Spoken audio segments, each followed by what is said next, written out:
एक व्यापारी ने एक वस्तु पर 50% अधिक मूल्य अंकित किया, ठीक। उसके बाद बोला गया है तथा बाद में उसने 20% की छूट दे दी। उसके बाद बोला गया है छूट देने के बाद व्यापारी को कितने प्रतिशत का लाभ हुआ, ये हमसे यहाँ पर पूछा गया है, ठीक। तो देखिए हमें क्या करना है, जैसे कि सीपी मान लिया, हमने सीपी क्या है 100 है, 50% अधिक मूल्य अंकित किया गया है, यानी कि अंकित मूल्य जो होगा एमआरपी जो होगा वह 100 का 50% अधिक होगा तो कितना हो जाएगा 150 हो जाएगा, ठीक। अब यहाँ पर उसने बोला है कि 20% की छूट दी है, तो आपको अच्छे से पता है कि जब कभी छूट दी जाती है तो वह किस पर दी जाती है, एमआरपी पर दी जाती है, यानी कि 150 पर जब आप 20% छूट रखोगे तो कितना हो जाएगा आपका 80/100, ठीक। अब 2 जीरो से 2 जीरो कैंसिल हो जाएंगे और 15 अट्ठे 120 होता है, यानी कि एसपी कितना हो जाएगा आपका 120, ठीक।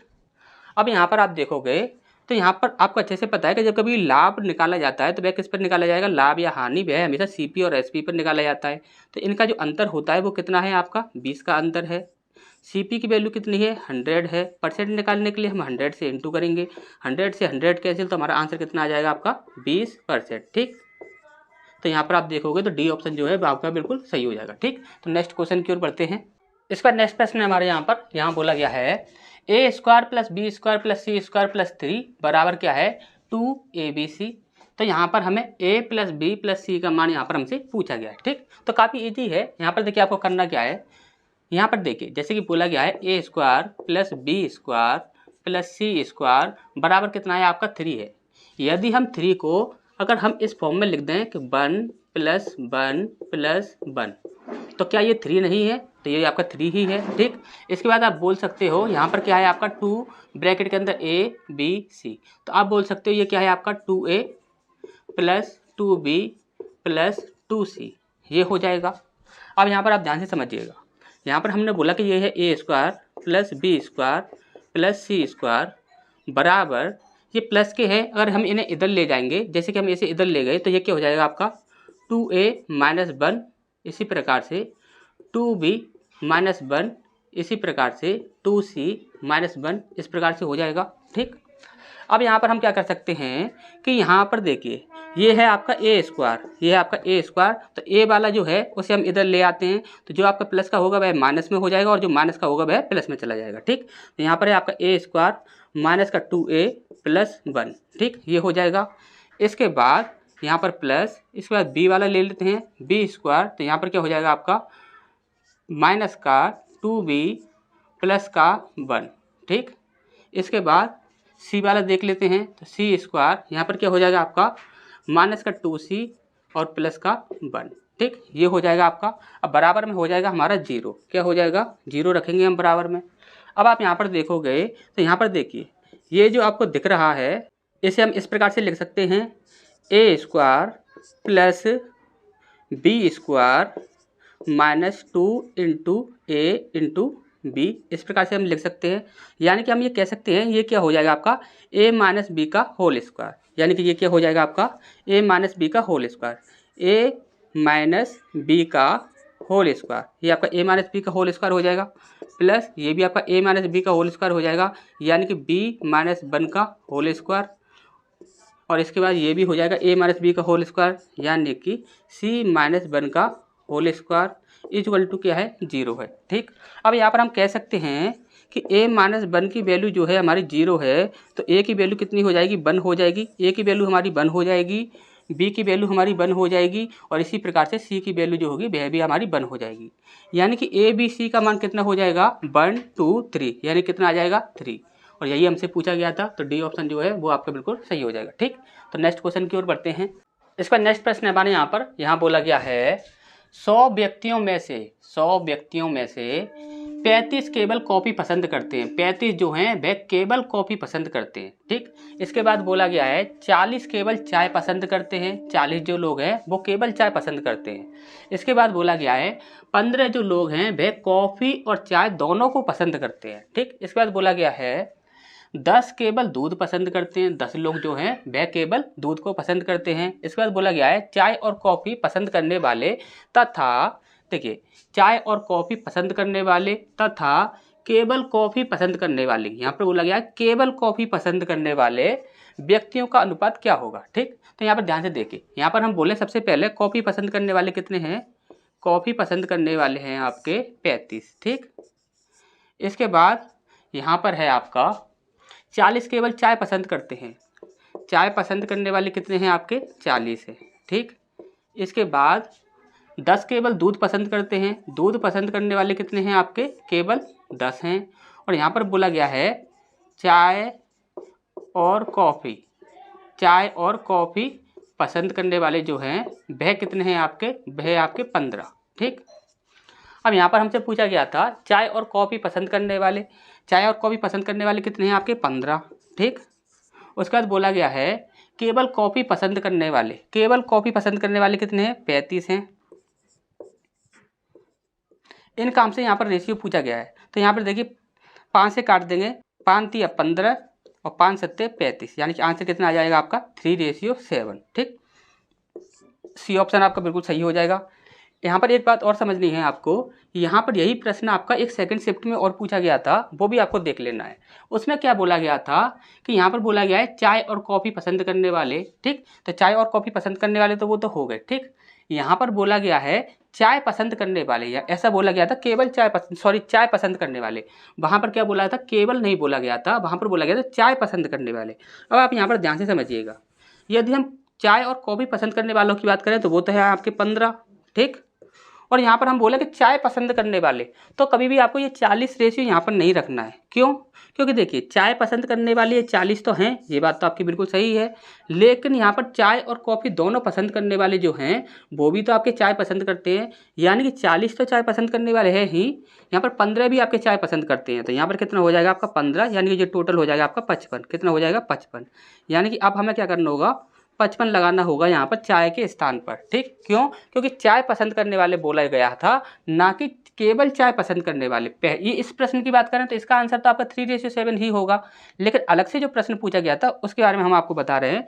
तो यहाँ पर हमें क्या करना होगा, इसे काट देना होगा, तो 5 3 15, 5 1 5, 5 1 5, यहाँ पर कितना हो जाता है आपका 3:11। ठीक, तो ये चीज़ आपको याद रखनी है। यदि केवल चाय पसंद करने वाले इस प्रकार से बोला जाए तो आप डायरेक्ट इस रेशियो को रख सकते हो, लेकिन ये बोला जाता है कि चाय पसंद करने वाले, तो चाय पसंद करने वाले तो यहाँ पर भी हैं और यहाँ पर भी है। ठीक, अच्छे से समझ आ गया होगा। तो नेक्स्ट क्वेश्चन की ओर बढ़ते हैं। इसका नेक्स्ट प्रश्न हमारे यहाँ पर यहाँ बोला गया है एक परियोजना में 54 सदस्य, कितने 54 सदस्य की टीम एक काम को 35 घंटे में कर सकते हैं। कितने घंटे में, 35 घंटे में। इसके बाद बोला गया है 18 सदस्य उसी काम को, 18 सदस्य उसी काम को कितने घंटे में करेंगे। ठीक, तो आपको अच्छे से पता है कि MDH वाला फॉर्मूला होता है। यहाँ पर देखिए 54 सदस्य हैं, कितने हैं 54 सदस्य हैं, वह कितने समय में कर देते हैं, 35 घंटे में कर देते हैं। अब उसी कार्य को 18 सदस्य जो होंगे वह कितने घंटे में कर देंगे। ठीक, कितने घंटे में कर देंगे। ठीक, तो देखिए 18 3 54 होता है, 35 का आप 3 से इंटू कर दीजिए, 3 3 9 यानी कि 90 और 5 3 15, यानी कितना हो गया आपका 105। तो 105 घंटे लगेंगे कार्य को पूरा होने में। ठीक, जब 18 सदस्य करेंगे। तो देखिए सी ऑप्शन जो है वह आपका बिल्कुल सही हो जाएगा। ठीक, तो नेक्स्ट क्वेश्चन की ओर बढ़ते हैं। इसका नेक्स्ट प्रश्न है हमारे यहाँ पर, यहाँ बोला गया है यदि बहुलक का मान कितना दिया हुआ है, 12 दिया हुआ है, और माध्यिका का मान कितना दिया हुआ है, ये भी आपका 12 दिया हुआ है, तो गणितीय माध्य का मान क्या होगा, ये हमसे यहाँ पर पूछा गया है। ठीक, अब यहाँ पर आप ध्यान से समझिए, इसका जो फॉर्मूला होता है वो क्या होता है, तो वो होता है आपका बहुलक बराबर 3 इंटू माध्यिका माइनस 2 इंटू माध्य। ठीक, ये फॉर्मूला होता है इसका। बहुलक कितना दिया हुआ है, तो 12 दिया हुआ है, 3 इंटू माध्यिका कितना दिया हुआ है, माध्यिका भी आपका 12 दिया हुआ है। इसके बाद बोला गया है 2 इंटू माध्य कितना दिया हुआ है, तो माध्य हमसे यहाँ पर पूछा गया है, तो ये क्या हो जाएगा 2 माध्य। ठीक, अब यहाँ पर आप देखोगे तो ये है आपका 12 इंटू 12 36 माइनस 2 माध्य। ठीक, अब यहाँ पर आप देखोगे ये 36 जो है ये आपका प्लस का है, ये इधर चला जाएगा, ये माइनस में हो जाएगा। ठीक, यानी कि ये हो जाएगा आपका 12 माइनस 36, ये हो जाएगा आपका। इसे जब हम माइनस करेंगे तो कितना आ जाएगा आपका, यहाँ पर आ जाएगा 4 और यहाँ पर आ जाएगा आपका 2, यानी कि -24 बराबर -2 माध्य। माइनस से माइनस कैंसिल हो जाएगा, कितना आंसर आ जाएगा आपका 12 आ जाएगा। माध्य कितना आ गया आपका 12 आ गया। ठीक, तो 12 कहाँ पर है, तो सी ऑप्शन आपका बिल्कुल सही हो जाएगा। ठीक, तो नेक्स्ट क्वेश्चन की ओर बढ़ते हैं। इसका नेक्स्ट प्रश्न है हमारे यहाँ पर, यहाँ बोला गया है एक दुकानदार फल खरीदने और बेचने में कम तौल का उपयोग करके 11% का धोखा देता है। क्या करता है, 11% का वह धोखा देता है, तो उसका कुल प्रतिशत लाभ क्या होगा, ये हमसे यहाँ पर पूछा गया है। ठीक, अब आप एक बात ध्यान से समझिए। मान लिया कि उसने 100 रुपये में 100 ग्राम खरीदा। क्या किया, 100 रुपये में 100 ग्राम खरीदा। अब उसे 100 रुपये में ही 100 ग्राम बेचना था, लेकिन अब वो क्या कर रहा है कि 11% का यहाँ पर धोखा दे रहा है। 11% का यहाँ पर धोखा दे रहा है, यानी 11% वह कम तोल रहा है। 11% कम तोलेगा तो 100 का 11% निकालो, कितना निकलेगा आपका 89 हो जाएगा। ये कितना हो जाएगा 89। अब वह 11% का ही लाभ कमाएगा। क्या करेगा, 11% का ही लाभ कमाएगा। 11% का लाभ कमाएगा तो ये कितना हो जाएगा आपका 110 हो जाएगा। ठीक, अब यहाँ पर जब आप इनका अंतर करोगे तो अंतर कितना हो जाता है, यानी कि यहाँ पर बचेगा 11 और 11, सॉरी ये 111 होगा, तो यहाँ पर 11 और 11 कितने हो जाएगा आपका 22। 22 का लाभ हुआ कितने पर, 89 पर। परसेंट निकालने के लिए हम 100 से इंटू करेंगे। ठीक, अब यहाँ पर हमारा बन कितना रहा है, तो देखिए 83, 89, यानी कि 80 की लाइन में जो होती है अभाज्य संख्या है वो दो अभाज्य संख्या होती है, 83 और 89, यानी कि ये आपकी अभाज्य संख्या है। यदि ये अभाज्य संख्या नहीं होती तो इसके गुणनखंड निकाल कर देख लेते और हम इसमें क्या करते कि डायरेक्ट ही हमारा आंसर यहाँ पर निकाल लेते, हमें कैलकुलेशन करने की आवश्यकता नहीं पड़ती। लेकिन ये आपकी एक अभाज्य संख्या है तो हमें सीधा भाग ही लगाना पड़ेगा। अब भाग लगाने का तरीका क्या है, तो वो चीज़ आप समझ लीजिए। जैसे कि यहाँ पर कितना है आपका 2200 अपॉन 89। ठीक, अब यहाँ पर इसकी हम बात करें सबसे पहले तो देखिए 8 दूनी 16 और 8 तिया 24, यानी कि हम 3 बार करेंगे तो कितना आएगा 240 आएगा, और 8 दूनी 16 यानी कि कितना हो गया 160 आ जाएगा। ठीक, तो यानी कि यहाँ पर क्या होगा कि 2 बार करेंगे तो हमारा सही जाएगा, 3 बार करेंगे तो हमारा ज़्यादा जाएगा। तो 2 बार में कितना बन रहा है आपका 89 × 2, 9 दूनी 18 की 8, हाथ से लगे 1, 8 दूनी 16 और 1 17, कितना बना आपका 178। तो यहाँ पर आपका कितना बचेगा, यहाँ पर बचेगा आपका 2 बच जाएगा और यहाँ पर बचेगा 4 बच जाएगा। ठीक, यहाँ पर हो जाएगा आपका 420। अब फिर से देख लीजिए, यहाँ पर कितना है आपका 3 है, यहाँ पर 3 है, 3 है, 3 है, और यहाँ पर कितना है आपका 4 है। तो देखिए 8 चौक 32 होता है, यानी कि 320, और 8 पंजे 40 होता है। ठीक, अब यहाँ पर आप देखो 8 तिया 24 होता है। 8 तिया 24 तो आपका बहुत ही कम रह जाएगा, यानी कि आंसर कितनी बार में, तो यानी कि जो आंसर होगा वो कितना आएगा हमारा 24 सिर्फ एक ही है तो 2471%। ठीक, कितना आ जाएगा 2471%। ठीक, तो अच्छे समझ आ गया होगा। नेक्स्ट क्वेश्चन की ओर बढ़ते हैं। इसका नेक्स्ट प्रश्न हमारे यहाँ पर यहाँ बोला गया है 20 और 50 का तृतीयानुपाती और 9 और 16 का मध्यानुपाती के बीच अनुपात क्या होगा, ये हमसे यहाँ पर पूछा गया है। ठीक, तो देखिए तृतीयानुपाती हम कैसे निकालते हैं, यदि हम तृतीयानुपाती की बात करें थर्ड प्रोपोर्शनल की, तो अंतिम वाली संख्या कितनी है 50 है तो 50 लिखेंगे गुणा 50 लिखेंगे। पहली वाली संख्या कितनी है 20 है तो यहाँ पर हम 20 लिख देंगे। ठीक, सिर्फ हमें इतना करना होता है, 0 से 0 गया और 2 से काटोगे तो ये 25 बार गया, 25 पंजे 125 हो गया, कितना हो गया 125। ठीक, तृतीयानुपाती हमारे कितना है 125।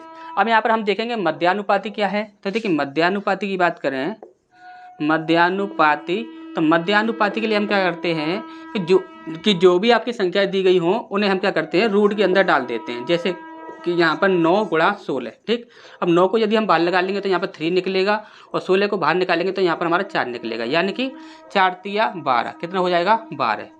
तो अब हम यहाँ से पूछा क्या गया है हमसे, तो यहाँ पर पूछा गया है तृतीयानुपाती और मध्यानुपाती के बीच में अनुपात। तृतीयानुपाती है आपका 125 और मध्यानुपाती कितना है आपका 12। ठीक, यानी कि 125:12 ये हमारा आंसर हो जाएगा। तो देखिए 125:12 कहाँ पर है, तो ये आपका डी ऑप्शन है, ये आपका सही हो जाएगा। ठीक, तो नेक्स्ट क्वेश्चन की ओर बढ़ते हैं। इसका नेक्स्ट प्रश्न हमारे यहाँ पर यहाँ बोला गया है एम तथा एन ये दो लोग हैं, एक ही दूरी को क्या बोला गया है, एक ही दूरी को क्रमशः 80 किलोमीटर प्रति हावर और 100 किलोमीटर प्रति हावर की गति से तय करते हैं। यदि एम एन से 30 मिनट अधिक समय लेता है। यानी कि ये क्या दिया है, तो ये दिया गया है दोनों के समय का अंतर। ठीक, दोनों के समय का अंतर दिया गया है, वो भी किस में दिया गया है, मिनट में। ठीक, अधिक समय लेता है तो प्रत्येक के द्वारा तय की गई दूरी क्या होगी। यहाँ पर हमसे पूछा गया है कि दूरी क्या होगी, दूरी यहाँ पर हमसे पूछी गई है। और यहाँ पर देखोगे तो दूरी किस में है, किलोमीटर में, और चाल किस में दी गई है, किलोमीटर प्रति हावर में। तो ये किस में है, आपका मिनट में। ठीक, तो इस चीज़ को आपको याद रखना है। अब यहाँ पर आप देखिए, यदि हम m की बात करें तो m की चाल है 80 किलोमीटर प्रति हावर। अब इसके बाद यदि हम n की बात करें तो n की चाल है आपकी 100 किलोमीटर प्रति हावर, 100 किलोमीटर प्रति हावर। ठीक, अब यहाँ पर यदि हम इनके रेशियो की बात करें तो m और n, यहाँ पर यदि हम चाल के रेशियो की बात करें तो क्या है आपका 80 और 100, 0 से 0 कैंसिल, 2 चौक 8 और 2 पंजे 10, यानी कि 4:5 इनका क्या है, चाल का अनुपात है। और आपको अच्छे से पता है कि समय का अनुपात क्या हो जाता है, समय का अनुपात हो जाता है इसका विपरीत, यानी कि ये हो जाएगा आपका 5:4। ठीक, अच्छा, ये समझ आ गया होगा। और यहाँ पर जो हमें अंतर दिया गया था 30 मिनट जो समय दिया गया है वो किसका दिया गया है, इनका अंतर आप निकालोगे तो ये क्या है, 1 है। 1 रेशियो की वैल्यू कितनी है आपकी, 30 मिनट। 1 रेशियो की वैल्यू कितनी है आपकी, 30 मिनट। अब आप यहाँ पर आ जाइए, हमें यहाँ पर पूछा गया था दूरी, और दूरी निकालने के लिए हमें क्या चाहिए यहाँ पर, तो हमें यहाँ पर चाहिए समय। m के यदि हम समय की बात करें तो समय कितना हो जाएगा, यानी कि यहाँ पर देखिए 1 रेशियो की वैल्यू 30 है तो 5 रेशियो की वैल्यू कितनी हो जाएगी, तो 5 × 15 150, यानी कि m का जो टाइम हो जाएगा वो कितना हो जाएगा, 150 मिनट। तो मिनट को हमें क्या करना होगा, हावर में कन्वर्ट करना होगा, तो इसके लिए हम क्या करेंगे, 60 से डिवाइड कर देंगे। ठीक, ये किस में हो गया, हावर में। इसी प्रकार से n की बात करें तो n का रेशियो यहाँ पर कितना है, 4, यानी कि 30 से 4 में इंटू कर देंगे, 4 × 3 = 12, यानी कि 120। और यहाँ पर हम क्या करेंगे, इसे घंटे में कन्वर्ट करने के लिए 60 से डिवाइड कर देंगे, तो ये किस में हो जाएगा, हावर में। अब किसी से भी आप निकाल लीजिए, क्योंकि यहाँ पर बोला गया कि दूरी दोनों की समान है। ठीक, अब यहाँ पर देखिए, चलिए हम इससे निकाल लेते हैं, m से निकाल लेते हैं। और आपको पता है दूरी बराबर क्या होता है, जो आपकी चाल है और जो आपका समय है इसका हमें इंटू करना होगा। ठीक, तो यहाँ पर आपका दूरी क्या होगा, तो दूरी हो जाएगा 80 × 150/60। ठीक, 0 से 0 कैंसिल हो जाएगा, यहाँ पर हो जाएगा 3 दूनी 6 और 3 पंजे 15, 2 से काट दो, ये 40 बार गया। ठीक, और 4 पंजे 20, 0, यानी कि 200 किलोमीटर की यहाँ पर दूरी थी। 200 किलोमीटर कहाँ पर है, तो डी ऑप्शन आपका बिल्कुल सही हो जाएगा।